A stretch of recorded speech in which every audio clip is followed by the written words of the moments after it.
Cowboys. What y'all got to say?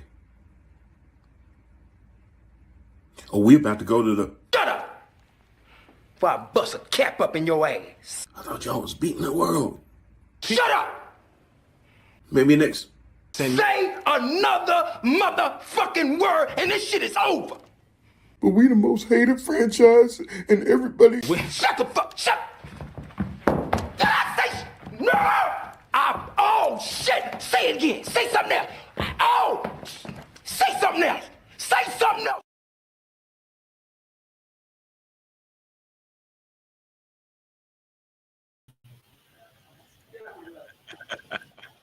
Just one more time.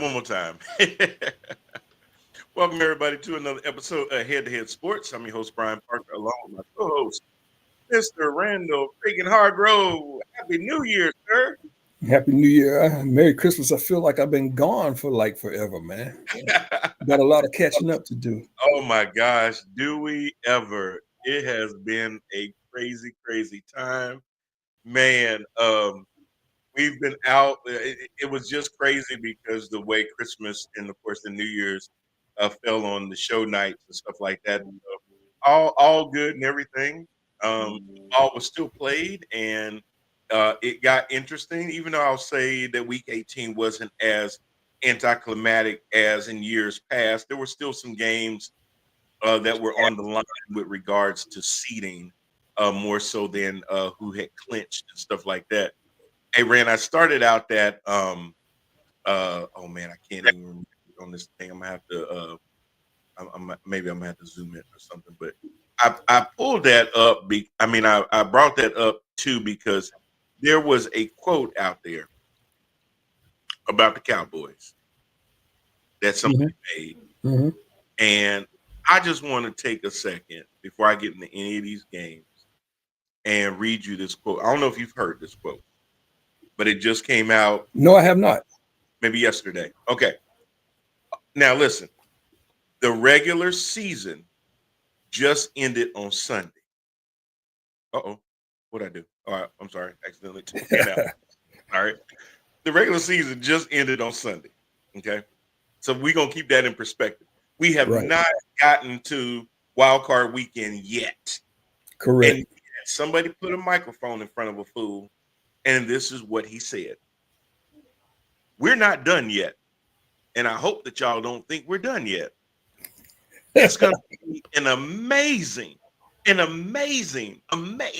thing to see us next year when we are holding the trophy. We're going to be holding the trophy up next year, point blank, period. Who said that garbage? Please tell me who said that garbage. Wait, let me guess. Give me two guesses. Okay. I'm going to guess number one, Jerry Jones. Mm-mm. It was not Jerry Jones.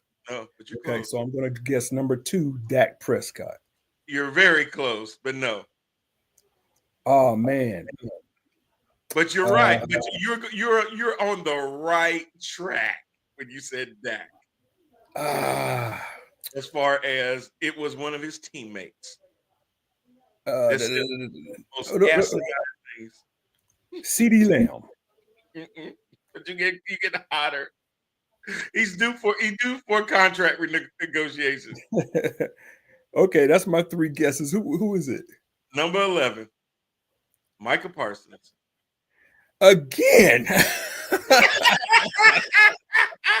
Man, somebody please take a mic from this fool. Jesus, 2 times. You know what? They need to not only take a microphone, but they need to drug test this man. I'm saying, what the hell? Listen, I want to put this in perspective. Y'all want to know why I'm playing on Micah Parsons. It's not that I ain't gonna say anything is impossible, but you haven't been to the championship round in 29 years. You're not in the playoffs this year. To say that you're going to next year all of a sudden not only make the playoffs, not only get to the NFC Championship game, things that have not happened regularly, and not only do that, but then hoist the Lombardi Trophy above your head you are smoking something. And I was telling my wife about this. I said, you know what? Even if you believe this, don't say it. Don't say it because people will look at you like. But he said it, and I'm just looking at it. I mean, I'm dumbfounded because I've heard him say other things, and I shake my head. I heard him and I think it was CD ranking their top quarterbacks, and they didn't even put Dak in the top. I saw him Yes. having a love fest about Jared Goff and didn't say a damn thing about that. I watched this cat and I'm going, man, are you serious? But that was Yes. the exact quote. I'm sorry, we're going to be holding a trophy up next year. Blank period. Point blank period. Yeah, if you play And, man. and people wonder why Dallas Cowboy fans are delusional. It's because the damn team is delusional. See, I could give it to the fans because that's what fans do. That's what fans do. You know, but then he acted more like a fan, bro, than a player. I'm saying, and that's what players may think, but ain't nobody gonna be dumb enough on a non-playoff qualifying team to say that crap publicly. And to put it out 2 days after the regular season ended, after y'all just had a horrendous season. That is crazy, bro. That's insane. Yeah, when he said that, I was just like, you know what? I gotta clip this and put this on the show because that is absolutely hilarious. Like I was sitting there cutting up jokes and everything, like, and I was joking because my friend CJ, the Cowboy, well, we'll see if he's still a Cowboys fan, had posted on Facebook that he was giving up on his team because there was a clip of Jerry Jones commenting on the fact that he will never hire a general manager. Because the clip said, I didn't buy this team as an investment. I bought this team as he said like a job or employment that he would do for the rest of his life. Right. Now, when you started the show off with a quote, that's the quote I thought you were talking about. Oh, yeah. That one was crazy too. Yeah, that's crazy too. Because he laid into it. But I've heard Jerry in different ways kind of intimate the same things when people had asked him before, hey, you know, do you think that Jerry Jones, the owner, would ever fire Jerry Jones, the general manager? And he laughed and he said, yeah, that'd be a neat trick. He said, it's never going to happen. And I knew then that he was always going to make sure that no matter what, Jerry Jones, the general manager, and Jerry Jones, the owner, will always be equally at that stadium and in press conferences, that he was never going to give anybody else control over that team. And I told my friend, the Cowboys fan, that a long time ago. But it was funny. I guess he wasn't listening. It didn't really resonate. But he saw that and he finally said, you know what? I'm done. I don't blame him. You know, the Cowboys organization. Cowboys fan. And I'm just like, after 30-something years of Jerry owning the franchise. That's what I'm saying. That's exactly where I was going. Now you want to hang it up. Look, Jerry don't have another 30-something years. Just hold out. What I was going to. Just hold out. The Cowboy organization, the team was granted into the NFL in 1960. Wow. This that we're seeing right now is the longest period of no championship appearance for the Dallas Cowboys, and it's under Jerry Jones. And for whatever reason, he thinks that he's doing a good job as a GM.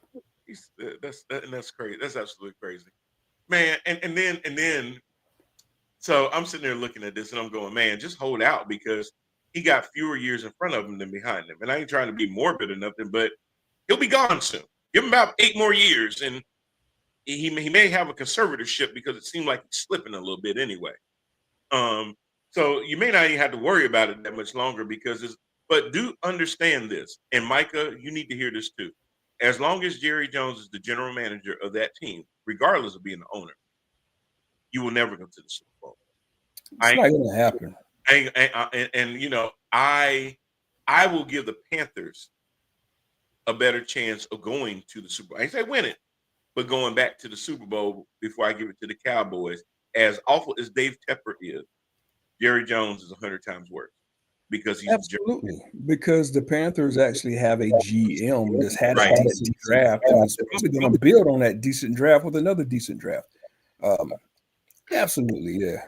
That's crazy, man. And Anthony, thank you, brother. You're still in my thunder because this was where I was going to go next. After I do mention this one other thing, because Cowboys have been hot to me. Before I get to Anthony's question, and then the last thing is on Sunday, Jerry Jones starts Trey Lance in the final game. And okay, it seemed kind of harmless enough. Hey, let's give the third stringer a chance to show what he can do. Maybe he's auditioning for the other 31 teams, and they can get some good film on him and everything else. I know where you're going with this one. At the same time, Jerry, shitting on his backup quarterback that came in and had a 4-4 record after your $60 to $90 million quarterback went down. However you want to look at the salary he's getting this year because of the way it worked out. Cooper Rush misses on his incentive because he didn't get a snap count. So, person that didn't make a whole lot of money, certainly not as much as your franchise quarterback. No, absolutely not. You cheated him out of $500,000 in incentives. I don't think it was $500,000. I'm hearing like 250,000, if that. Yeah. Okay. It was 250. 250 grand. It might be 150 grand. Okay. But this man is exactly what you were saying. This man cheated out his quarterback that got him on a 4-4 record down the stretch, because he didn't want to pay him 150 grand, maybe 200 grand. That's just cheap as all get out. My God, but then he acted like he didn't know. Like, bro, yeah, come on now. But hey, you're the GM. You negotiated the contract. Right. I know the agent didn't slide it in and you didn't see it. Bro, you had to know. I mean, everybody knows on the last games of the year, if any of the players are near their incentive triggers, you try to help them out. Like if a receiver needs 3 more catches to hit their incentive trigger, hey, and he normally gets 6 balls anyway, hey, just make an effort to make sure I get my reception. Hey, look what Baker just did with Mike Evans. Exactly. Thank you. Exactly. Making sure that he had 11 consecutive years now of 1,000 yards. Mm-hmm. Absolutely amazing. Mike Evans never gets the credit and the shine that he should. We just and really the reason is that we just come to expect that kind of production out of him. So it's almost a yawn because of his consistency. Sometimes consistency can kind of do you in because you're an afterthought, even though what you're doing should not be overlooked that way. But I digress. The fourth thing, the Cowboys over and this is just the last 2 to 3 days. On Sunday, Jerry Jones is asked, because everybody knows that Mike McCarthy is a lame duck coach. His contract actually ends today.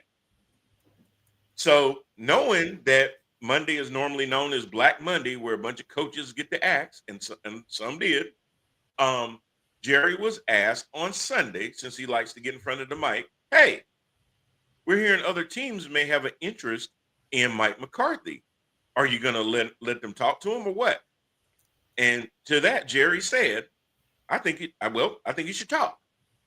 He said, I really do. He says, if somebody don't want to be here, then that's the worst thing to do is keep somebody here that don't want to be here. So, yeah, he should talk then. Now, Mike McCarthy ain't never said, I want to go anywhere. I want to talk to other teams. You're not extending his contract said that. You not sitting there saying with any definity throughout the season that you need to bring Mike back and y'all are currently working on that. And hopefully by the end of the season, y'all will have something done. None of those words have come out of Jerry Jones's mouth. But on Sunday, he made it clear that if Mike McCarthy want to go somewhere else and other teams want to talk to him, by all means talk. But if a coach is currently under contract, teams have to seek permission before speaking to the coach. So on Tuesday, the Chicago Bears asked Jerry for permission to talk to Mike McCarthy about their opening at head coach. Jerry Jones, 2 days after saying he should talk, refused their request. Said no. You can't talk to him. He said, because even though his contract ends on Wednesday, we have exclusive rights to negotiate for a whole nother week. So Mike McCarthy can't talk to nobody for a whole nother week, even though his contract ends today. The Cowboys are just becoming like a dysfunctional organization, man. It's almost You like notice the Browns and the every single thing that I brought up outside of Micah, it was Jerry.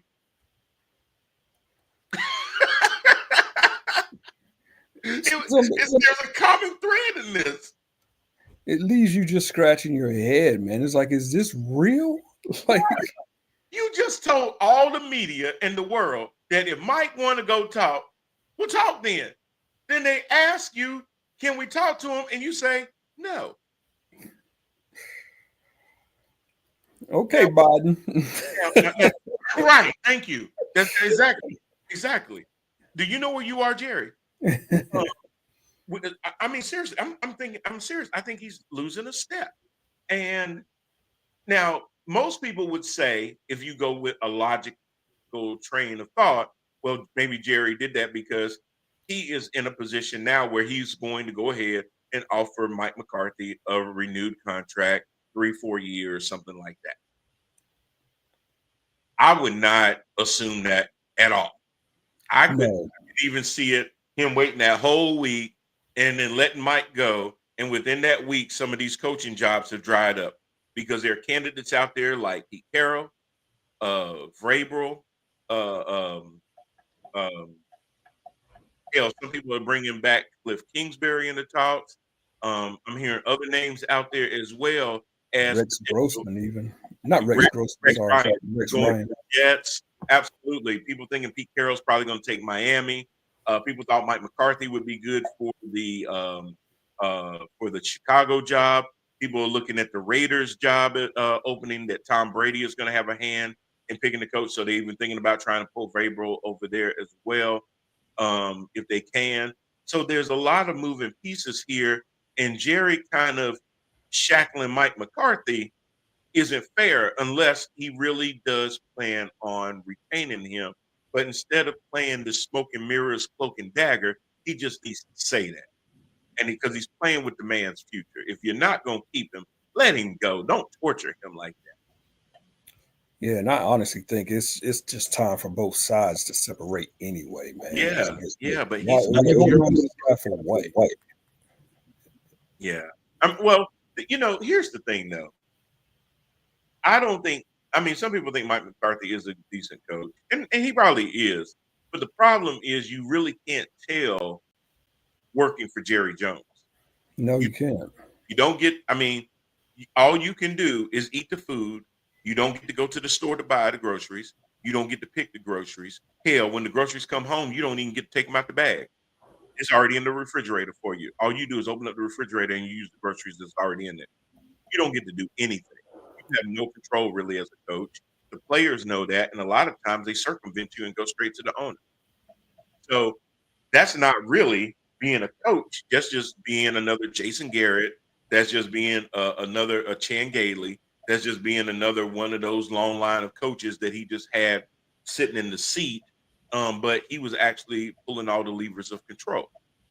And no matter who he picks next, they're going to have to come in with that same understanding. So Anthony had asked why Jerry Jones denied interviews for Mike McCarthy. Why hold him like that in jail?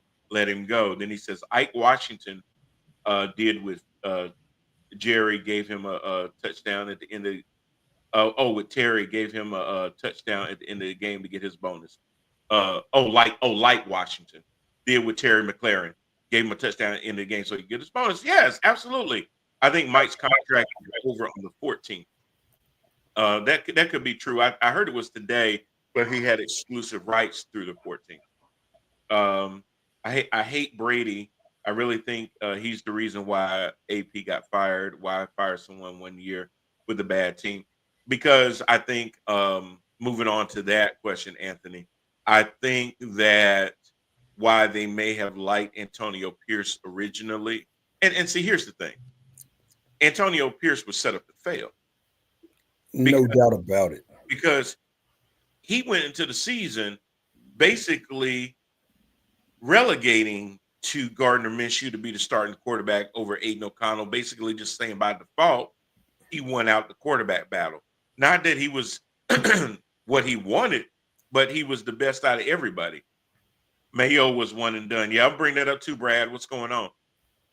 But I think they had a plan where they were like, hey, we need to get rid of this guy because we got a plan B. They didn't do this thinking, okay, we don't know who we're going after. I think there have been some back channels probably already spoken to some of the folks that they're eyeing, even if it's Mike Vrabel, where they're going to bring him in. But the only way to do that is be able to say, well, we're going to let Antonio Pierce go, and just justify it by saying, well, the record was bad, even though this is his first full year as head coach without the interim tag. Yeah. But y'all got to remember, Houston did this back-to-back seasons with Coley and what's his name? Now I can't think of it. But they did it back-to-back before they brought in DeMeco Ryan. So, it's not odd to see it. It's just crazy to see it. Yeah, I agree with Anthony. I think that Brady has something to do with it. No doubt about it. You got Antonio Pierce, who had all of this momentum coming from last year. Mm-hmm. And to help him in this momentum, they give him Aiden O'Connell and Garner Minshew as quarterbacks, and also a third stringer named some Desmond Ridder as a quarterback. Oh, they're loaded. None of those guys are starters. Bro, that's got to be one of the worst quarterback rooms in the league. It's got to be. It's got to be. We brought that up at the beginning of the season when we were doing our preseason, standings, predictions, and everything. We're gonna get into those too. Mm-hmm. Yeah. We said that. Yeah. But yeah. So and then as Brad pointed out, Gerard Mayo got in New England after Robert Kraft handpicked him for the job to be an heir apparent to Bill Belichick. And I don't know, I don't know what the expectation was. I mean, the Patriots basically finished the way we thought. Now, what some people will say is but the Patriots seem like once they replaced Jacoby Brissett with Drake May, the team kind of shot off a little bit. Even if they lost, they were very competitive. And then they hit this streak where they weren't competitive. But you're dealing with a rookie quarterback. Streaky play is pretty much what rookie quarterbacks go through. I've seen Will Levis have some good games. I've seen Will Levis look like he didn't know how to play football ever. I've seen Bo Nix have some really good games. Then I've seen Bo Nix have some really bad performances. So when you're dealing with a streaky quarterback and it's a relatively young team and you're relying on your defense a lot, you're going to see that a lot where the offense doesn't look as potent at times. That's going to happen. I don't know what you were expecting Mayo to be able to do outside of what he did. Yeah, and I don't put it on the quarterback at all, man. He has no wide receivers there at all. You tell me a New England wide receiver that's a threat to anybody's defense. Bourne. Yeah. Yeah, I'll give you $1. But right. They have actually you got Ramondre Stevenson. They got some decent running backs, but they have zero offensive line, and they did nothing in the offseason to try to build that line. So exactly. Yeah. He set up to fail. Yeah, absolutely. Big time. So that happened. Anthony also says, I think wherever Mike McCarthy goes, that needs a quarterback, Aaron Rodgers will follow. Well, let's address the Aaron Rodgers part of this. So Aaron Rodgers finally got over his 500 touchdowns, but I think now he's also been sacked more than any other quarterback as well. So I don't know where Aaron Rodgers is going to end up next year, Rand. I mean, I don't see why the Jets would keep him. I would rip the Band-Aid off and just rebuild. Why pay a washed up 40-year-old quarterback $60 million to stick on? I don't understand the logic in that. Nope. I would completely tear that thing down and rebuild it back up. Get rid of all of the pieces that Aaron wanted to come over from Green Bay. Get rid of anything that had Rodgers' name or stain on it and just rebuild, man. You know what? There was another name that I heard the other day as far as teams looking to bring back to the NFL, and I almost hit the damn floor. Chuck. Really? Yes. In what role would he be coming back as? Head coach. Wow. So I don't know how true that is, but I saw a couple of insiders reporting that John Gruden's name is gaining steam as a hot pick for a destination. Well, they're going to have to bring his bags of trash right along with it. And the media is going to tear his ass apart. Brad said, who? The microphone. I said, Chucky. Yeah. John Gruden, last seen getting kicked out of Las Vegas and starting that whole blow up over there. Yeah, that John Gruden. So that would be crazy. I don't know which team. I mean, I guess he could go to Chicago, or I mean, I could see that. I really do see. I'm asking, who the hell would take a chance on this dude? He went absolutely silent after the Washington Redskins email scandal. Listen, he has not made a comment on that. And as soon as he steps in front of a microphone for any team, they're not going to want to ask him about the offensive scheme that he's going to run. They're going to ask him about that, of course. Yeah. But it's funny how me bringing up that name is like, damn. But they may actually do it. But when you think about guys like Lovie Smith, that's who I was thinking about in Houston. When you think about guys that get cut like that, like Culley, like Antonio Pierce, like Steve Wilkes, who would be an awesome pick for the Raiders because of his defensive mind. It's hard for them to get back in. But y'all will reach to the bottom of the barrel and bring John Gruden back up and wash him out. And that is the bottom of the barrel, literally. If I see that dude on anybody's team, man. Even for his name to be, even if it doesn't come to fruition, the fact that you will reach in the barrel and go past Lovie Smith, Jim Caldwell, Lovie, you go past all these other guys, Steve Wilkes and everything else, and hit your hand, your knuckles hitting the bottom of that barrel. And you come up with John Gruden? Sure. Damn. Don't understand that one. Damn. I don't understand that. Oh. Yeah, man. It's crazy. It's crazy. And Anthony says, oh, Mayo was a setup to wait for Mike Vrabel because he's the clear cut to get the job. That's right. If Tom Brady can't convince him to come to Las Vegas, he is definitely Robert Kraft's number one man choice to come to New England. That is true. Anthony says, plus, if you keep Rodgers and draft a quarterback, we all know 1,000. No, I'm sorry. That's not 1,000. That's how many zeros did you put, Anthony? It looks like 10 billion%. Yeah. Rodgers is teaching no quarterback to take his job. No, we already know that.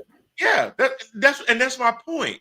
All you're doing is putting a rookie in a situation where he's not going to learn anything other than how to turn his ball cap backwards and hold a clipboard. He's not going to benefit at all just because I'm adjacent to Aaron Rodgers. I'm all of a sudden pick up on things, even though Love seemed to do that a little bit. But Aaron is not that same Aaron that was around when Jordan Love was around in Green Bay. And at any point where that young quarterback threatens to take his job or actually succeeds in taking his job, now you're going to be dealing with a sulking old man every week in the NFL. Or could you even see this, Rand? Say for instance, Aaron tweaks something during the season where he's got to miss a game, and the rookie comes in and plays decently, and now Aaron's healthy again, and they like, nah, you good, just stay your ass right there. Yeah, Podcast City, here we go, baby. It ain't. Oh my gosh, get rid of the drama, y'all. Tear off the Band-Aid. Now, here's the other thing before I read the other comments. Where would he go? Because Aaron Rodgers is kind of like what I used to say about Cam Newton, who actually ended up taking on a backup role, which I was totally shocked about. But Aaron Rodgers does not appear to me to be that guy that if a team is courting him saying, Aaron, we want you to come in to play the role of Cooper Rush, to play the role of Andy Dalton, and be a backup mentor to our young starting quarterback. That is not Aaron Rodgers at all.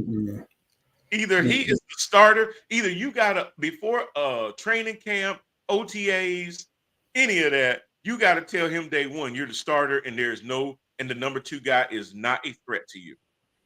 The only place I could even think of off the top of my head is the Jacksonville situation. Nice weather. He wouldn't mind playing down there in sunny, Florida skies. And they would sit Trevor Lawrence down for a year, let him get a breather, and then he'd still probably be considered the future of the team. But still, I mean, if I was Jacksonville, if I'm GM for Jacksonville, I'm not making the move. But I can kind of see it. I don't think they can because they just gave Trevor Lawrence a bag. And you know that he's going to have to get at least 60-65 million.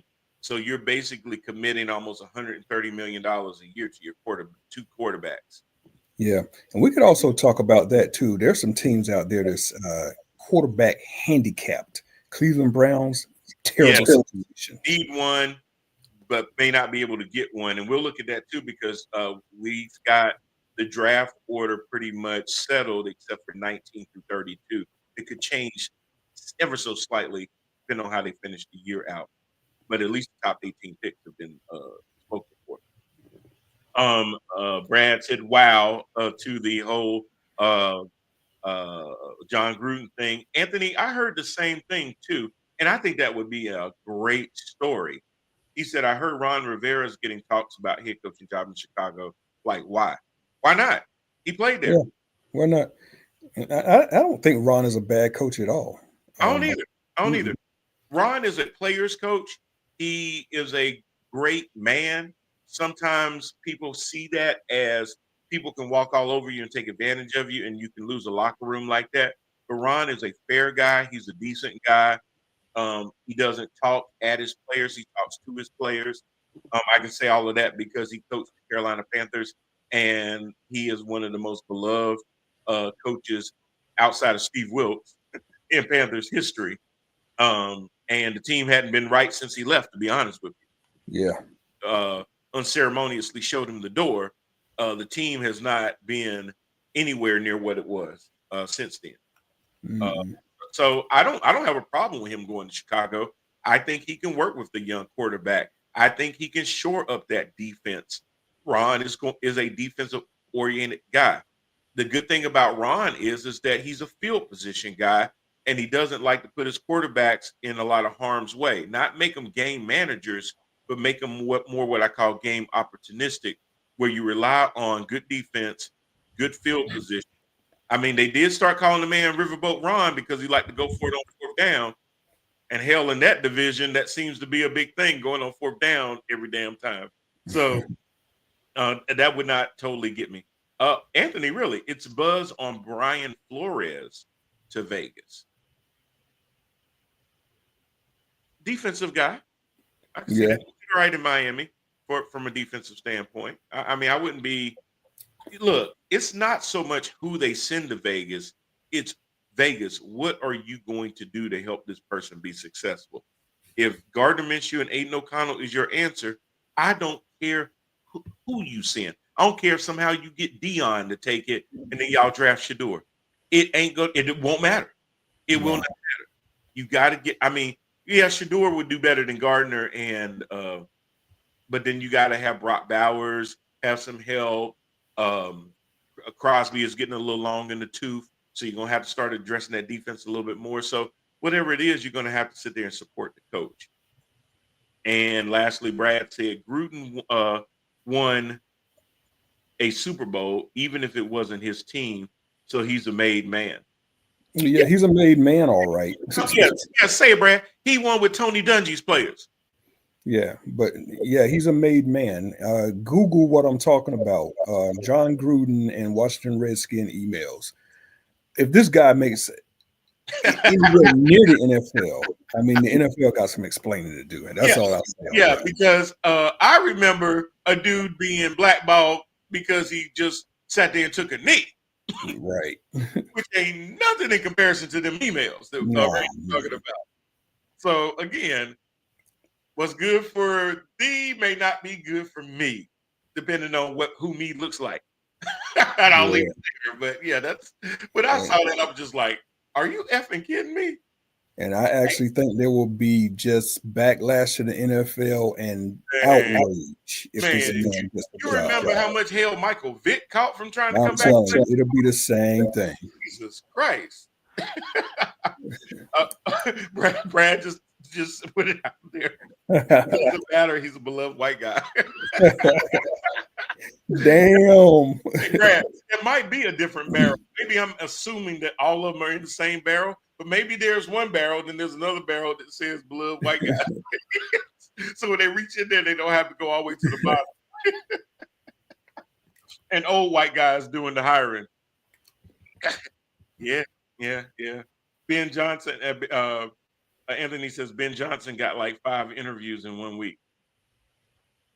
Who the hell is Ben Johnson? He's Detroit's offensive coordinator. He's a hot name out there. Yeah, hot name. That's right. I forgot about him. Absolutely. So there's definitely some coaches out there. There were some coaching changes that didn't get made. Brian Daboll is going to be staying with the Giants. Him and Joe Shane are going to stay. But we'll see how it goes. Your team is coming up in talks where people are sitting there floating out the ideas that teams will be contacting Pittsburgh to see if they are willing to trade Mike Tomlin. You know what, man? It has me a little worried. For the second time in the last 4 years, Tomlin has now gone on like a 5-game losing streak in December. Yeah. We're at that point again here today. We were 10-3 a few weeks ago. We backed into the playoffs now at 10-7. If he goes out and he loses in bad form to the Baltimore Ravens, that will be another year without a playoff win for the Steelers. Tomlin has not won a playoff game since 2017. Wow. It actually has me concerned. He caught some heat last year. But, renewed, and when everybody thought he was kind of out the door after that Buffalo loss in the postseason. But you can look at the other shoe on that one that we really didn't have a quarterback. No. So we can't blame him too bad for that one. But this one, I mean, he's got his choice of quarterbacks, and still the same thing. Another 5-game losing streak here at the end of the year. And if it goes on into the playoffs, I'm really concerned about it. Is anybody from the Steelers? Is anybody not recognizing the fact that the problem that the Steelers have had over the last several years has been diva receivers? And once again, I mean, damn. I mean, it's like the girl that keeps dating the wrong guy. Like, all I do is attract thugs and bad guys. What is it with Pittsburgh attracting these Deontay, now damn Pickens? You had AB, and he wasn't a receiver, but you had Le'Veon. What in the hell is it with people that play in Pittsburgh? Dude, I don't know, but I've seen a couple of articles, and this hints at to why I'm a little worried. Like I just said, I've seen a couple of articles that Tomlin's getting the blame for those, that he keeps the locker room a little bit too undisciplined. And as a result, we got these wide receivers that are out here just causing chaos on the field and off. Yeah. So, like I said, man, this game Saturday is of major importance to the Steelers. I'm hoping they win. It's unlikely that they win because Baltimore is just that hot right now. And Coach really needs a playoff win and to make a big stamp on this season. Yeah. Rather than end it, after starting 10-3, ending at 10-8. That ain't a good look. No, not at all. Not at all. So you got a great point there. Excuse me. And I'm sorry, Brad says, both Houston and Pittsburgh are stumbling into the playoffs. I want to see them both do well. I'll tell you how I feel about Houston in a little bit, because I had those concerns all season that they were going to win that division by default, and they did. Anthony says, let Mike Tomlin get fired on Friday. He will have a job Saturday morning. We all know that. Yeah. I mean, definitely true. But from Pittsburgh's standpoint is they feel like they've been mired in mediocrity for too long. They feel like, hey, as much as we sit there and we criticize the Baltimore Ravens for having some regular season success, but it doesn't translate into the playoffs. Well, what's any different with Pittsburgh? Exactly. It's like Because the standard is becoming stale. right. Yeah. It really is. Just doing enough to have a winning season and then an automatic exit in the playoffs. Not a good look, man. Yeah.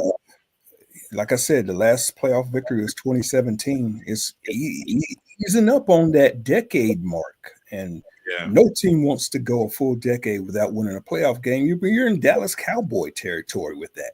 So exactly. Yeah. Exactly. So yeah, the state can't be the standard anymore because the standard needs to be elevated. The only thing that happens when you're good enough to make it to the playoffs, but you get bounced in the first round, is you screw yourself out of draft position. Yeah, you're stuck dead in the middle. Yeah, in the middle. If it's not a heavy quarterback class or whatever class it is, and everything like that, now your only alternatives is to package picks to try to move up, which is still putting you at a disadvantage because the fewer picks you have, the fewer needs that you can address through the draft. Then you have to reach into free agency and try to, find band-aids to put on all these cuts that you have. So it doesn't always help you that way by just being good enough to make it to the playoffs, but not good enough to go deep into the playoffs. No, and the fans are not going to buy it. I mean, they love the winning seasons. Yes, don't get me wrong about that. But come playoff time, especially if the game is in Pittsburgh, still the fans want a victory, man. Yeah, they haven't had it in quite a long time. Yeah, I think that whole thing about how many consecutive no losing seasons has gotten old and run its course. It has gotten old. It's gotten old in Pittsburgh. Yes, it has. Mm-hmm. I think the national media will still pump it up if he stays and then he does it again. For 19 years, Mike Tomlin has had a losing season. But the people in Pittsburgh will be like, next. Yeah. And Anthony also says, I really think Lamar Jackson is saving John Harbaugh's job. I won't agree with that. I think John Harbaugh is an excellent coach, man. I mean, you look at the defenses that he's lost key players on, he turns them right back over and has them competitive the very next year. His running first scheme is always competitive. I mean, when's the last time Baltimore was not a threat in the AFC North? I can't even remember. So I don't think it's all due to Lamar. I think Harbaugh's a really good coach. Well, I was going to say, I think John Harbaugh is helping Lamar flourish.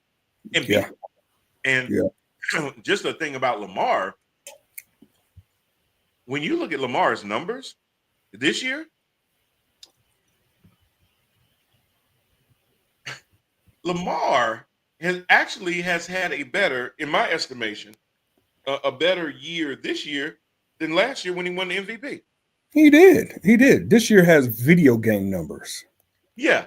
Lamar has thrown for 4,000 yards. To be exact, I had it up on my screen. Lamar has thrown for 4,172. Listen to this stuff.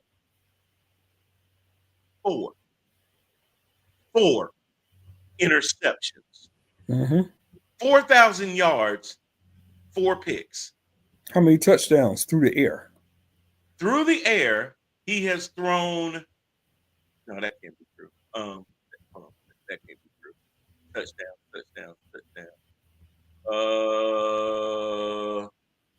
Yards passing. Oh, there it is. I'm sorry, my eyes. 41. That's what I thought. I thought he hit 40 touchdowns through the air, and that's not counting the touchdowns on the ground. Right. He didn't run for as many. Numbers. He didn't run for as many because he didn't need to, but he still ran for 800 yards. He threw for 41, ran for 8, threw 41 touchdowns in the air to only 4 interceptions, had a 119 quarterback rating. That's insane. That is insane. And they want to give it to my man in Buffalo because they're tired of giving it to Lamar. I get that. But, man, look, it's always going to be a regular season award. But when I look at numbers of 41 touchdowns to 4 picks, and you threw for over 4,100 yards. Come on, man. And you know I hate Baltimore. I'm a Steelers fan. I cannot stand Baltimore. Right. But it is what it is. Somebody puts up numbers like that, they are deserving of the MVP. It shouldn't even be a conversation. Yeah. Now, I mean, look, you know, I give Josh, and then people say, well, Josh didn't have as much to work with. I'm sorry. It's like that sometimes. He does more with less. Maybe so. Tom Brady did that for years. But Tom Brady wasn't throwing over 41 touchdowns or 4 picks and having over 4,000 yards. Yeah. And those 4,000 yards puts him in the top 6 in passing, only behind Joe Burrow, Jared Goff. I can't even believe I'm saying who number 3 is. Baker Mayfield. God. And number 4, Geno Smith. And number 5, I see go Sam Darnold. Sam Darnold. What the hell is going on with football this year? I didn't mention Josh. I didn't mention Mahomes. We didn't mention Tua. My God. We didn't mention Herbert. We said Joe Burrow, Jared Goff, Baker Mayfield, Geno Smith, and Sam Damn Darnold. Man, if you would have told me that at the beginning of the year, you would have said you and Mike have been smoking together. Yes, I would have. It's unbelievable. So look, Anthony, I think John Harbaugh has allowed Lamar to really take off and be Lamar. He's let him be able to show the prolific passer he has become, because you got to remember from the time this kid hit the NFL, even before, even at the draft combine, they were trying to get him to switch over to tight end or receiver, not a receiver, because they didn't think he could make it as a quarterback. And the dude, you can loathe him or love him, that is just freaking unbelievable. Like you said, those are video game numbers. I can go in the other room, play Madden 25, and try to make some of those numbers up on Madden, but he did it on the real field. Yeah. So yeah, absolutely. Brad says, ask the Jets and Giants fans if they would take the standard right now. Well, see, that's like asking a fat girl, will she just take anything to go to the prom? Yeah, of course she would. Of course she would. Yeah, they don't need the homecoming king gonna sit there and come over and say, you want to go to the prom? Yeah. No, it's gonna be the dude with them big thick ass bifocals. You want to go to the prom with me? Like, you know, and then we can go look in their trophy case and see how many Super Bowls those teams have, and then we can continue that discussion. Right. But Brad, I get what you're saying. Is that some people think that the grass is greener on the other side, and the question would be, if Mike Tomlin was not any longer a Pittsburgh Steelers coach, who would you bring in with the expectations that it would elevate your team to not only continue the success that the Steelers have had, but to elevate it even more and bring more to Pittsburgh? That's always going to be the question. And I think that's what sometimes causes some teams to pause in making that move, because they're like, who is it that we can bring in that's going to do a better job with this team? Yeah. And I believe that fact alone has saved his job in previous years. There's nobody else out there. I do too, because nobody normally makes it 18 years in that same job in the NFL. Yeah. So if Brad said no one, that's going to always be the question, is who out there is going to guarantee us another 18 years of non-winning seasons? Who's going to give us 18 years, and in those non-winning seasons is going to get us to an AFC championship game and have a chance to play for that chip? Who's going to do it? That's the question. So it's not always, hey, this guy, who you going to replace him with, is always the next question after that. It's frustrating. Brad says, I know it's frustrating, but I wouldn't change captain right now, even with a loss this weekend. Talking about Tomlin. Brad, I think the Rooney family thinks differently than the fans, and I think that's what also saves Tomlin. if the Rooney family Agreed. sat there and went with the pulse of the community, he'd been gone a long time ago. He'd have been gone in 2010. Right. But the Rooney family has historically held on to their coaches for crazy amounts of time, deserved or undeserved. They have. They're not sitting there in positions where, like the Raiders are trying to hire the fourth coach in 5 years and stuff like that, where it's a carousel of just calamity. So, No, in 50 years, and I've been a Steelers fan, I'm telling my age, but 50 plus some years, they've only had Chuck Noll, Bill Cowher, and Mike Tomlin. That's it. That's crazy. Which is crazy, yeah.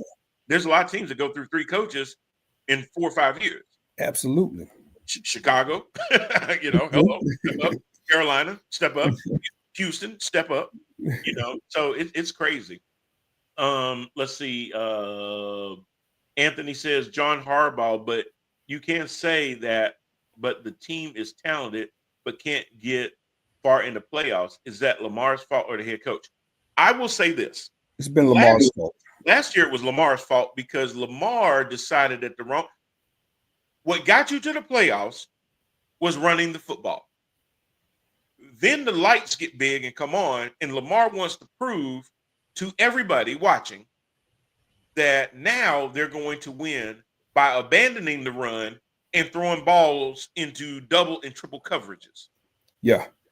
I'm trying to remember off the top of my head. I think Lamar has been to the playoffs 4 times. He's lost 3 of those games, and the 3 losses have been terrible performances. Right. Fumbles. Including last year. Yeah. So he's got to tighten up and get out of his own head, in my opinion, in the playoffs, because they are built to go to the championship game. They are. They can do it. And that has been a problem with him. If he puts up these type of numbers, 4,000 yards, 41 touchdowns, only 4 interceptions, and he goes out against us or whoever is after us and he throws 4 picks without a touchdown, it's choke, man. Choke. And you're going to start to see memes of him choking. Mm-hmm. And I'm going to say this, deservedly so. Like you can flash and dash all through the regular season, and then when them big lights get bright, boy, you buckle. Your knees start shaking. And it happens. It's a thing, man.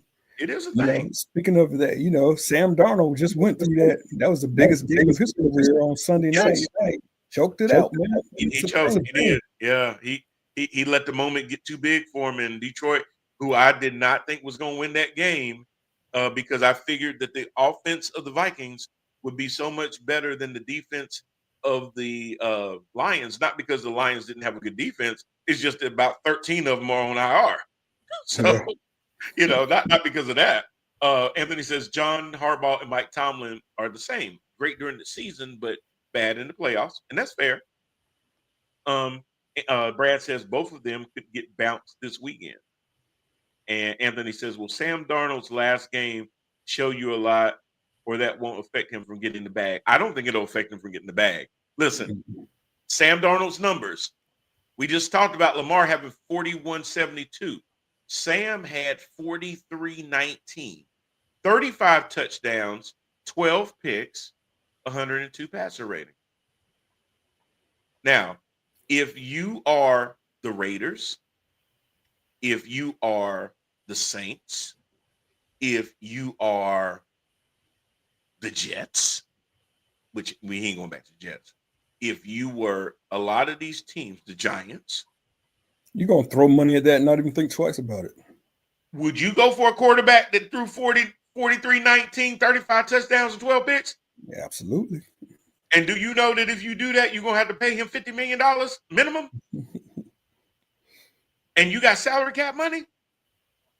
Yeah. I mean, look, you can judge Sam Darnold by what he did the first 6 years in the league. But here's the other thing. He ain't even 30 years old. It just feels like he's been around forever. He ain't even 30, y'all.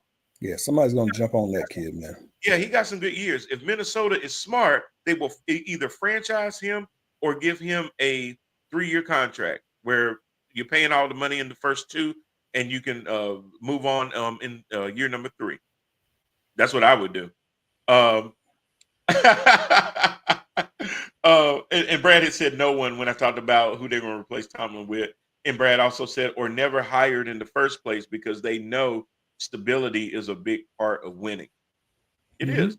It is. It's hard to, I mean, when a quarterback has to change coordinators, it's hard. Imagine changing head coaches every year. That's crazy. Anthony said, Dan Randall, you 54? Yeah, you don't look at do it. You don't look at do it. Yeah. Hey, you know what they say about that. Brad says, so until he gets to a Super Bowl, he will wear that reputation, speaking about Lamar.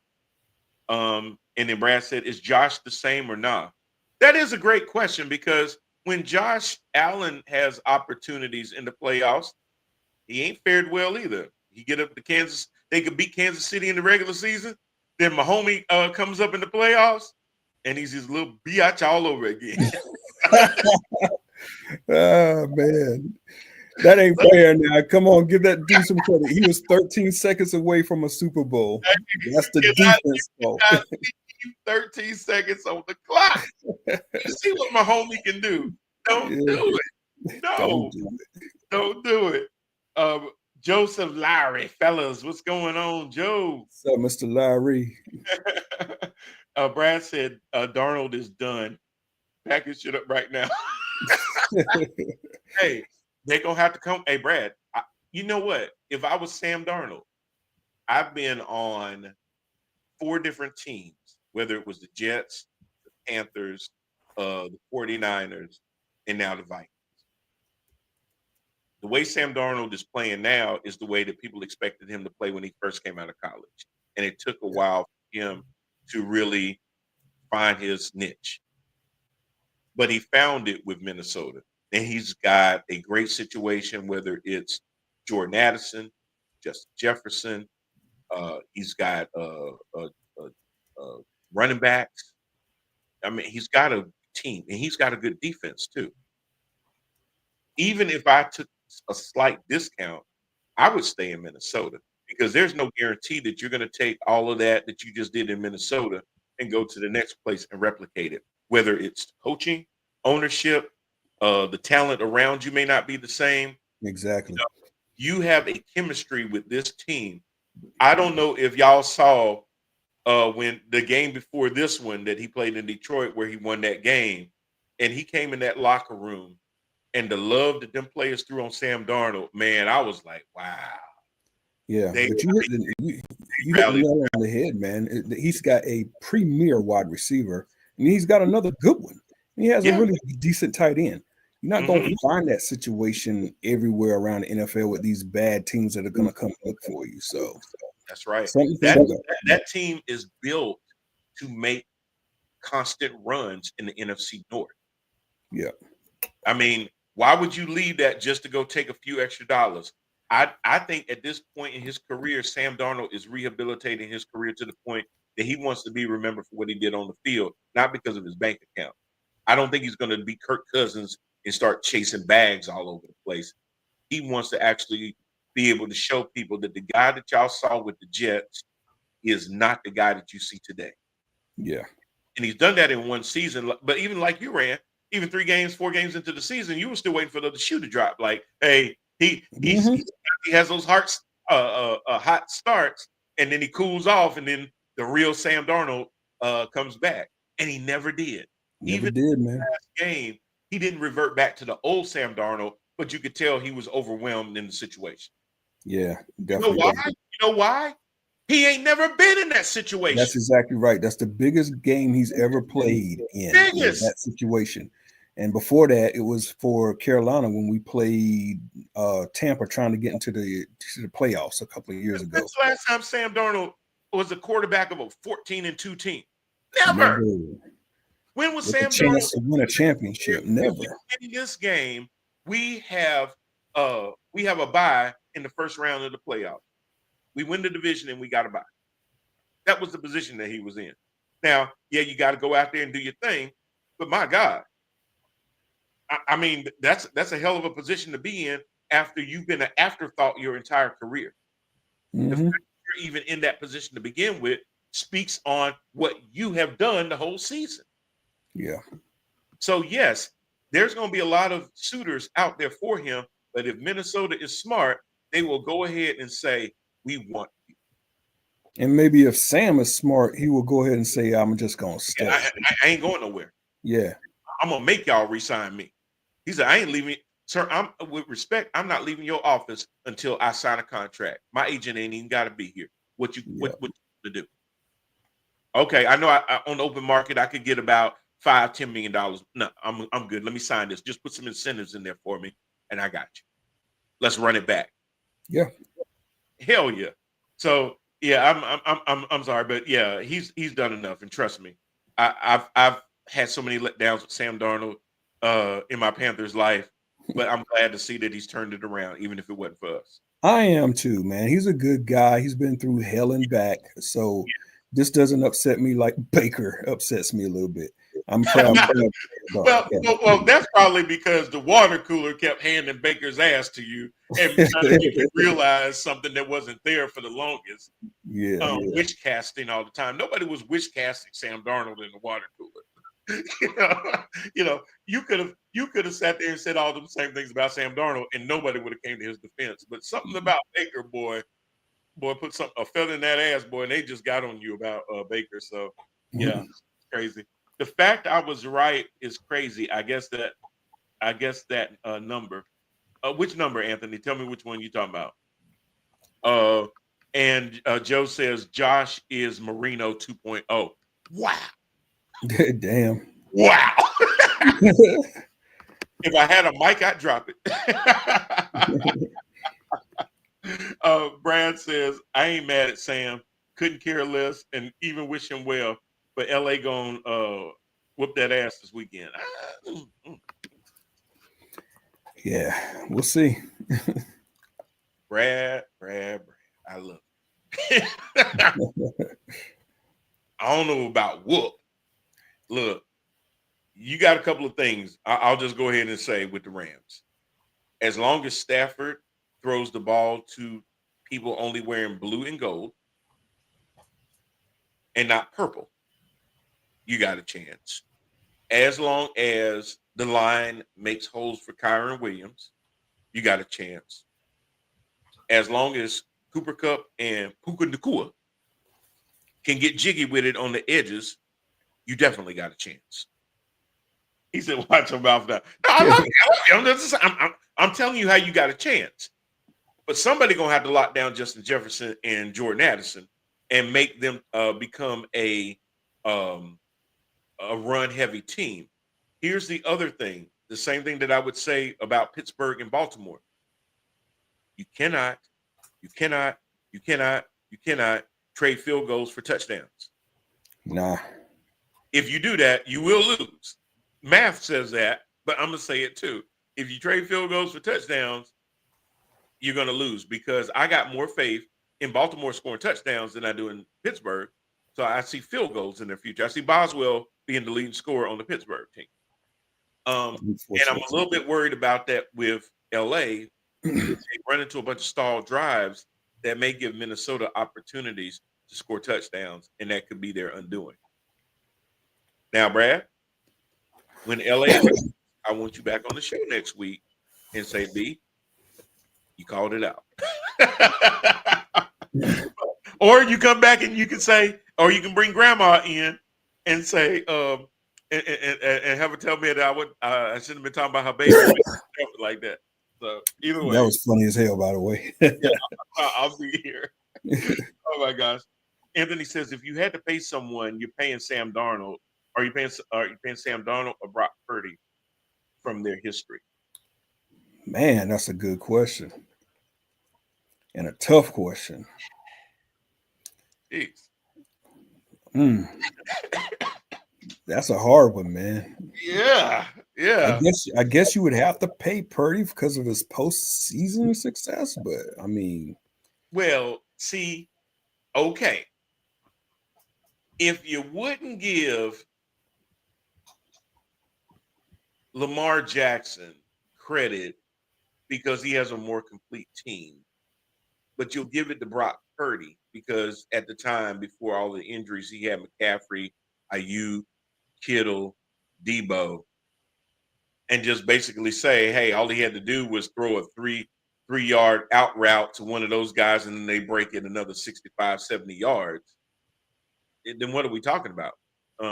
Lamar does that with Bateman. He does it with Likely. He does it with Mark Andrews. He does it with Derrick Henry, and he won't get the credit for that. But Brock Purdy does.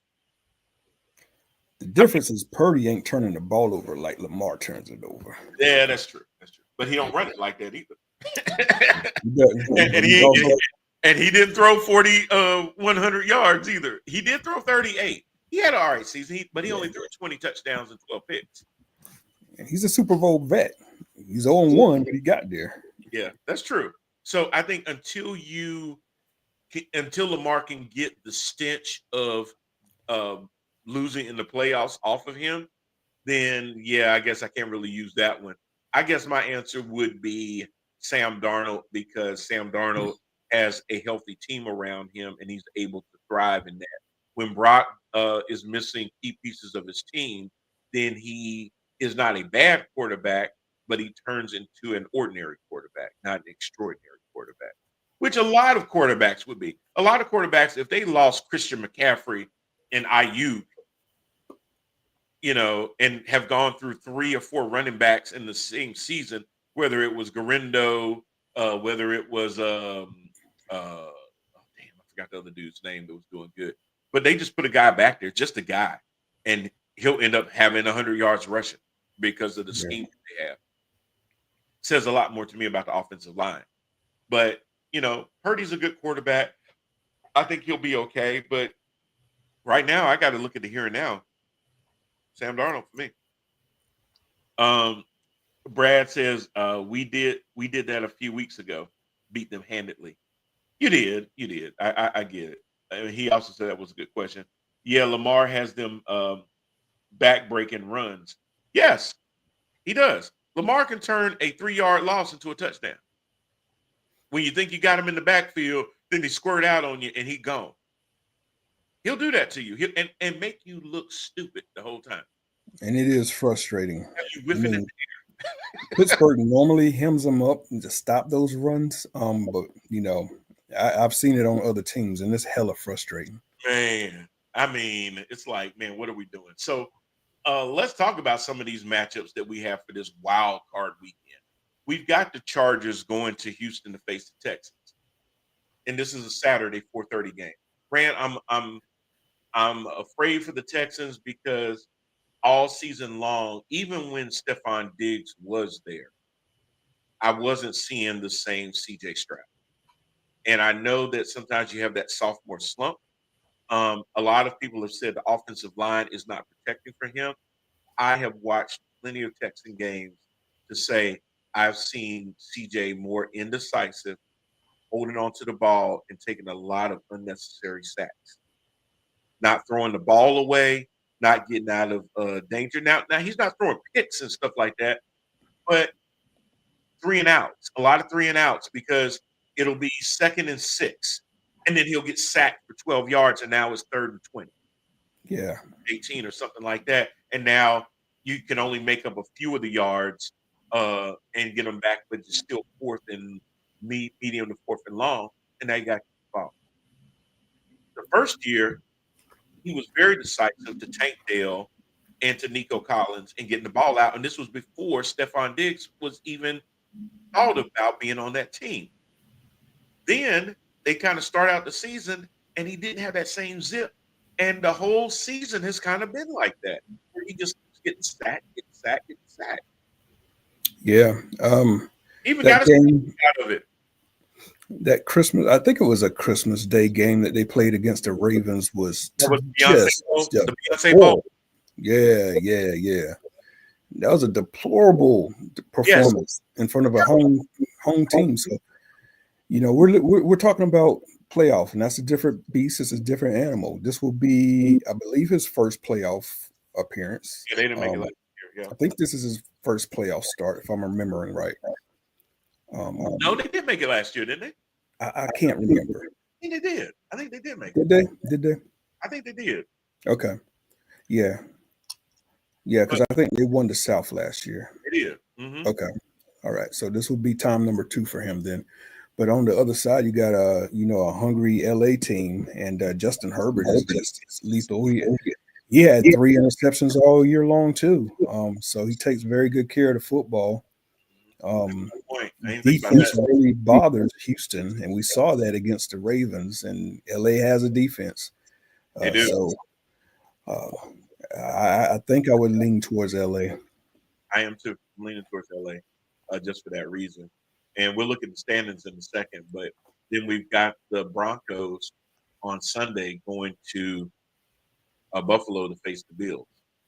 Now, I'm giving the edge to the Bills because they're the home team in history. But I know good and well hell that the Bills better not overlook the Broncos. Better not. There's going to be some stories written about in Buffalo if that happens. He will be Marino 2.0. Yeah. But would I if I came in next week and said the Broncos beat the Bills, I wouldn't be surprised. I ain't gonna be surprised. I'll be disappointed in the Bills, but I won't be surprised. If I had to pick an upset all weekend, that's one of them. That the Broncos may actually go in and beat the Bills. Yeah, I'm gonna pump my brakes with that one just because of Bo Nix, and I know this is his first playoff start, and that's a tough start to go to Buffalo to do it. So you know what? When you're young and dumb, you don't know what you don't know. You don't know you ain't supposed to be there. Because by all estimations, they're a little bit ahead of schedule. Because you didn't know what you were getting out of a rookie quarterback. So I can kind of see it. You know, sometimes when you're young and dumb, you just don't know what you ain't supposed to be. Oh, we ain't supposed to be here? Oh, I didn't know that. I remember the Bengals doing that a couple of years back where they were young. There was a new guy called Joe Cool, Joe Burrow. And, he's slinging the ball around and wearing fur coats and shit. People like, hey, what are you doing, bro? And he kind of came in and just, shook it up because they didn't know anything about the history of the Bungles. And they just came in and they made people go, wait a minute, Cincinnati? So I can see it happening. I really could. We've got the Commanders facing the Buccaneers in Tampa. Jaden Daniels had a little rough patch, but I think he kind of came back and solidified himself as the rookie of the year. I think he did a little bit more than Nix did down the stretch. It was getting a little tight for me, but I kind of give him the nod. He did make me happy because he had a last-minute drive to beat the Cowboys, kind of in the same fashion that the Cowboys beat my Eagles in, and took victory away from them. So I'll forever thank him for that.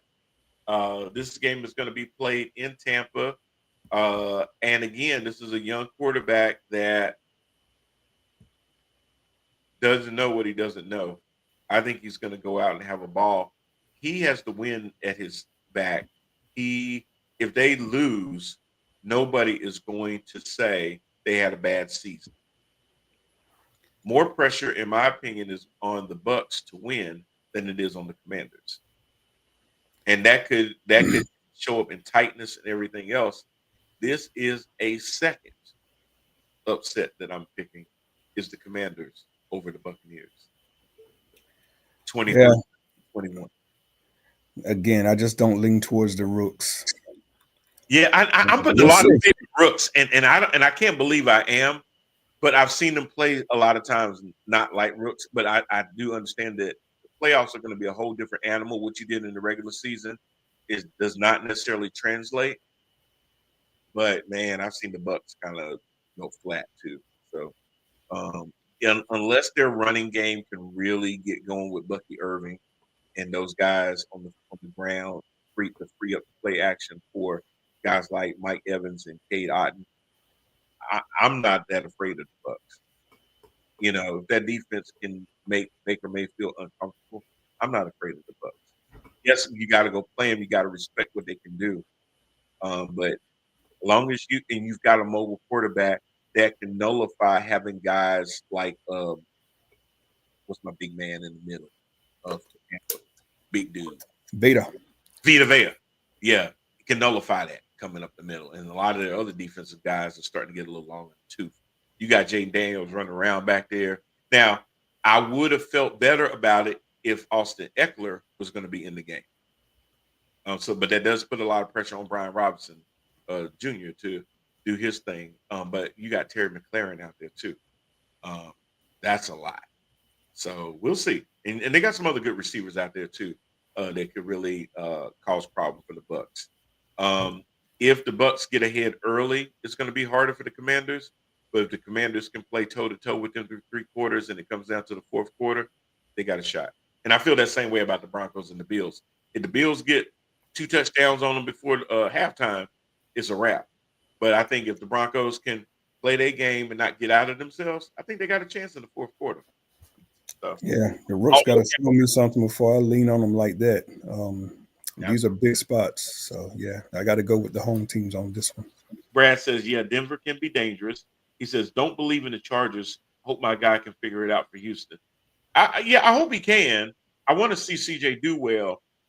But if the Chargers defense can get up in that middle and only rush 3 like they've been doing and still get home, that is not going to be a good scenario. And Joe Mixon can only get you so many yards from the backfield if by the time you get the ball in his hands, you got guys already crossing the line of scrimmage.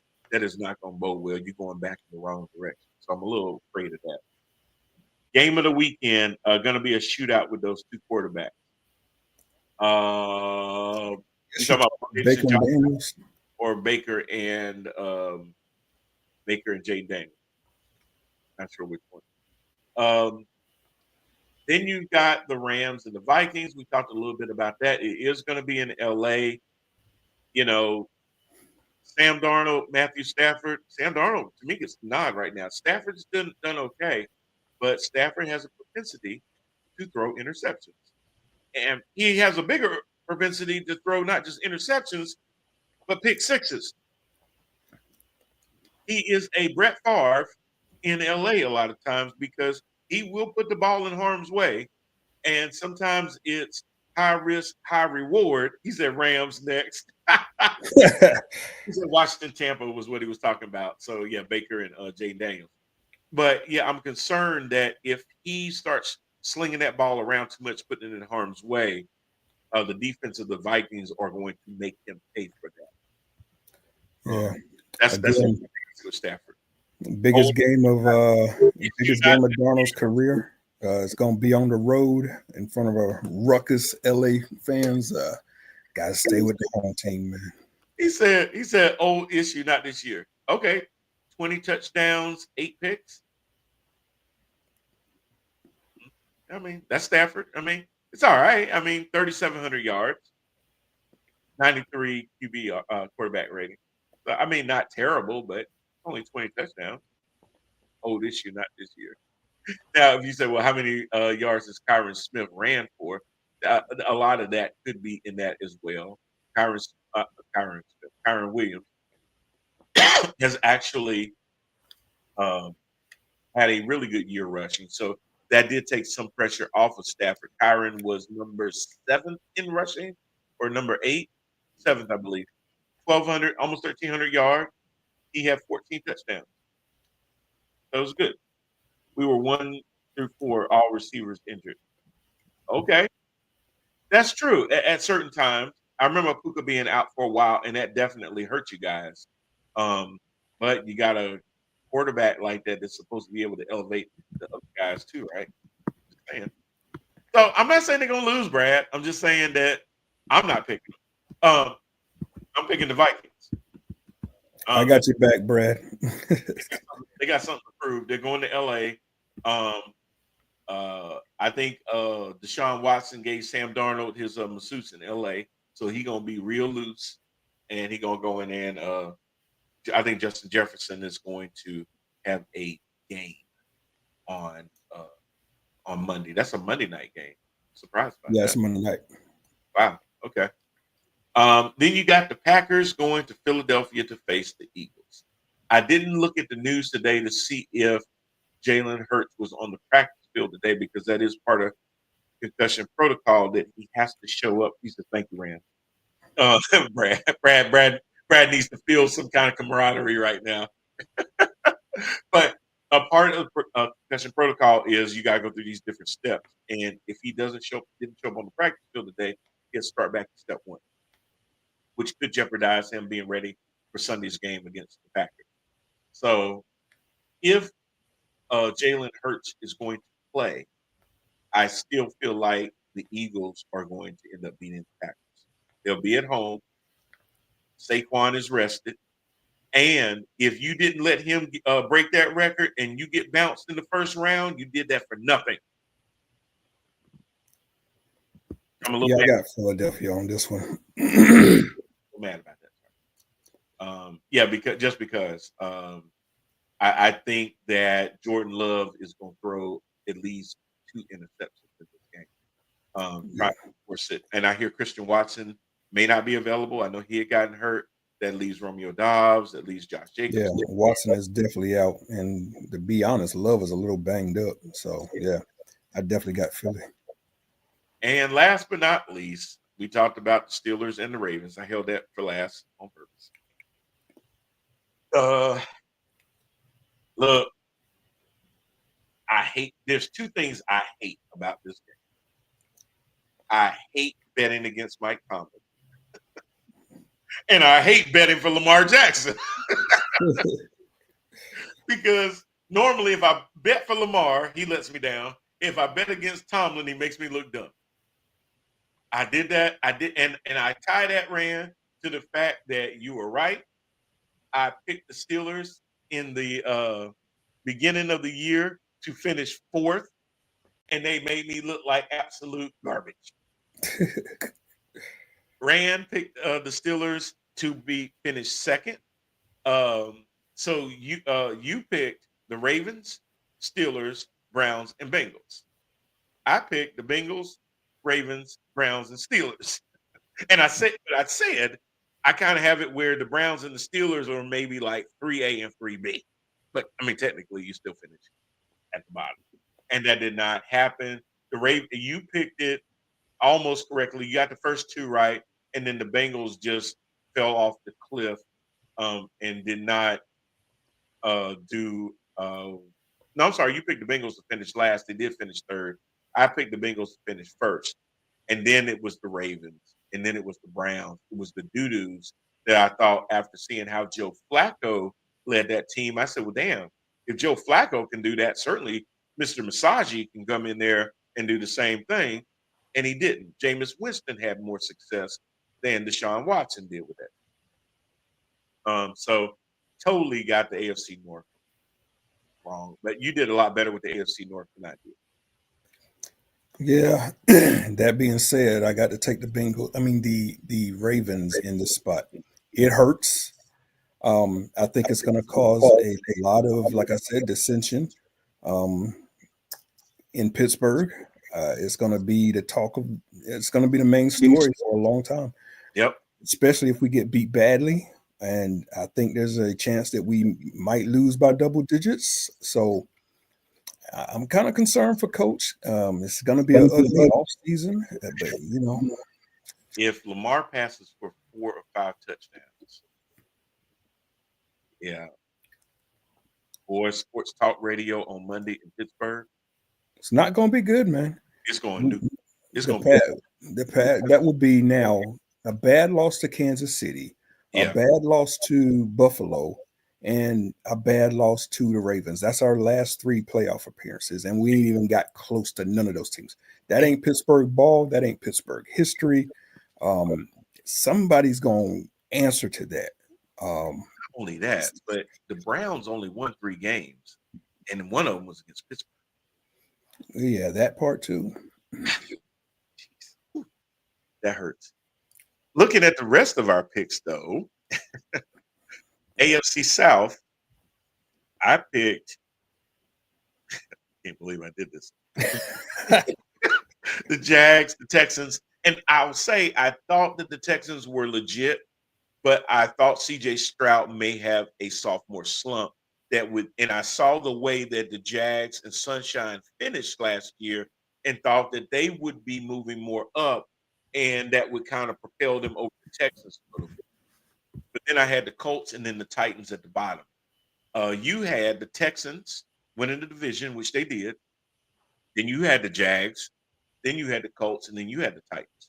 So we both got the Titans right at the bottom. It was kind of more in the middle where we kind of came up a little off. So, but not bad, not bad.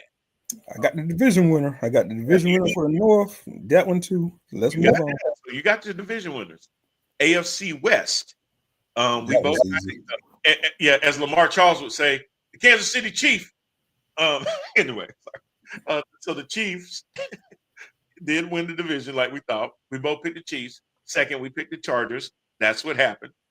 I picked the Broncos third. You picked the Raiders. And then I picked the Raiders last. You picked the Broncos. I got a full right division.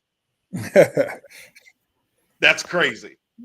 But yeah, so that was good. So AFC West was not bad. I mean, only thing you had was the Raiders and the Broncos flip. And I could kind of see why, because I told you then I wouldn't be surprised if it did end up that way. Yeah.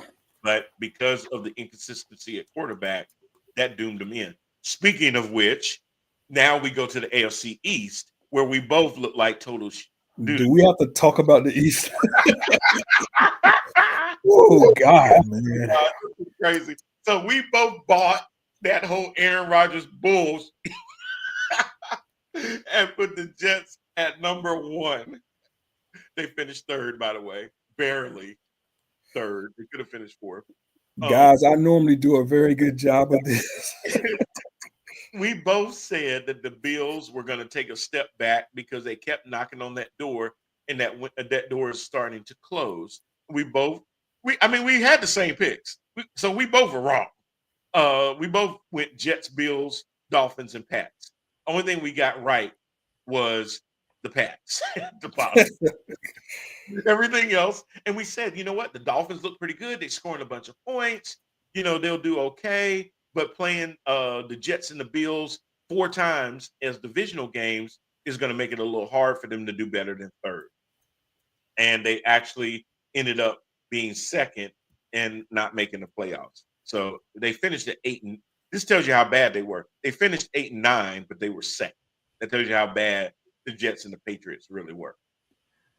So yeah, we both dookied on that. Let's go to the NFC though. NFC East. This was a surprise, but even then, I said I wouldn't be shocked, but I said it wasn't likely. We both went the same order on this: Eagles, Cowboys, Commanders, and Giants. I remember. We got did the have first that discussion. but we were like, I could easily see the Commanders overtaking Dallas. Yep. taking the Cowboys. But we just kind of said it's a rookie quarterback. It's kind of hard to say what the way the rest of the team is built. If the quarterback performs well, yeah, we could see it happening because the Cowboys always underperform, and that whole 12-5 and all that they were doing all the time, that was going to come to an end at some point.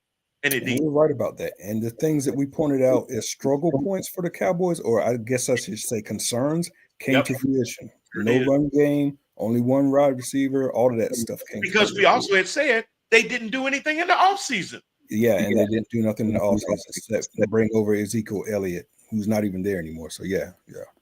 He's on the practice squad for the damn Chargers. Like, why? For what? You couldn't find a paperweight to hold the bench down? I mean, sorry. Anyway, the NFC West, we picked the 49ers, Rams, Seahawks, and Cardinals. Well, I'm sorry, that's who I picked. You picked the 49ers, Rams, Cardinals, and Seahawks. So the only thing that we had backwards was 3 and 4, and the way it ended was Rams, Seahawks, Cardinals, and Niners. So the Niners came in at the bottom because their season just blew up.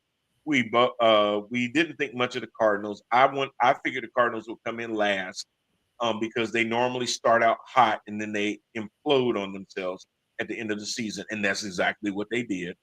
but the Niners just happened to be a little bit worse. So had the Niners been a decent team, it probably would have shaken out Niners, Rams, Hawks, and Cardinals. Yeah, they really got just injury plagued this year. Yes, So they did. When you look at the NFC North, this was one of our harder ones because it was like, man, we could really see it kind of going some different ways. We had a lot of expectations for the Bears. We did not have the Vikings on the map because we both picked the Vikings to finish dead last. Matter of fact, we had the exact same pick. We both said that the Bears were going to finish third. Both said that the Packers were going to finish second. Yep. They finished third, but we both got the Lions right. Yeah. So we did get the Lions. So we did pretty well with that on the top side, but didn't see the Vikings coming because when we said, because I remember telling you, yo, dude just announced that Sam Darnold's going to be the starting quarterback. I saw disaster written all over that. JJ McCarthy got hurt in the preseason and was going to be out for the season. I said, yo, he said he's going to roll with Sam the whole season. I said, oh, Justin Jefferson, good luck catching any balls. What was I wrong? So that worked out just well for the Vikings. So, hey, I'm tired of writing Sam Darnold off because he made me look bad. Anywho's, and he could have been first. That's the crazy part. They were playing for first on Sunday. Yeah. And then now the NFC South, man, we screwed this up royally. I did pick the Bucs to win. They did win. You picked the Falcons because you saw something. You thought they were ready to take that next step. That they were ready to finally, get past. They had a quarterback in Kirk Cousins who was coming over. They also had Penix Jr. In the wings, so they were going to do well. And I said I could see that, but I still picked them third. Then I picked the Saints second. You picked the Bucs second. It ended up being the Falcons. Yeah. I picked the Falcons third. You picked the Saints third. It ended up being the Panthers. Yep. I had Falcons, Bucs, Saints, Panthers. Yep. And it was a flip-flop of the two teams. Yep. Yep. So not totally bad. So we will see how this all shakes out because alive in our playoff predictions on the AFC side, I got the Bengals in there, so that ain't going to happen. I got the Jets in there. That's not going to happen. I got the Chiefs in there, the Bills, the Ravens, and the Texans, who are all still alive. I got the Jags in there. That definitely ain't going to happen. On your side, you have the Ravens, Jets, Chiefs, Texans, Bills, Miami, and the Steelers. So you've got the Jets that aren't in there, but everybody in Miami, everybody else is in there. On the NFC side, I got the Lions, Eagles, Bucs, Niners, Packers, Cowboys, Rams. So we both missed out on the Cowboys and the 49ers. And I think, and then you also had the Falcons because they won the division. Division in there as well. So we still got some teams in there that could make it. Just to remind everybody, my pick for Super Bowl, which is still far off, Lions and Chiefs, and you got 49ers and Chiefs. So you already got one leg gone. Yeah. But you're still alive. But you're still alive because you picked the Chiefs to win it. I picked the Lions to win it. So we both still alive at the very end, but it's going to be a lot harder on you because you already got one hand tied behind your back. I actually hope you win it, man. I'm pulling for Detroit. Tired of Kansas City. Right. Well, that's what I was saying too. Oh, I'm sorry. Let me read these last comments and we'll get up out of here. Brad says, I want my daddy's records. Saquon did the right thing by sitting out, damn it. Oh, he talking about Dickerson. Because you're a Ram. Of course. You want Saquon to sit. Of course. I mean, damn. Brad, very objective. Yeah, of course. You look, nobody's going to care that he didn't hit 21, was it 16, 2107, whatever it was. He hit 2,000 yards. That's just period, point blank. Brad said that division, they just beat the hell out of each other. It could go either way. I would not be surprised. Don't do it, Randall. Stick with your mob. And then he says, F them bums. Probably talking about Minnesota. Anyway, y'all, that was a lot. We got through a lot on this show. We had 2 weeks to catch up, please. and a lot of other stuff we could have talked about, even more the coaching and stuff like that. But we'll have plenty of time to go over all of those things and more. And I'm sure Jerry Jones will do some more stupid, ignorant stuff that I can talk about on next week's show as well. But y'all check us out. And y'all, just as a reminder too, make sure that you go on to Instagram and you check out Kendrick Colt, because I'm sure they will be around and kicking again in 2025.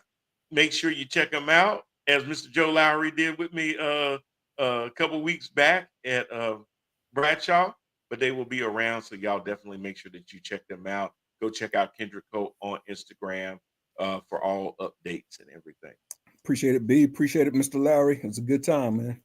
Absolutely. So with that, we will sign off for this week, but we will see y'all again next week.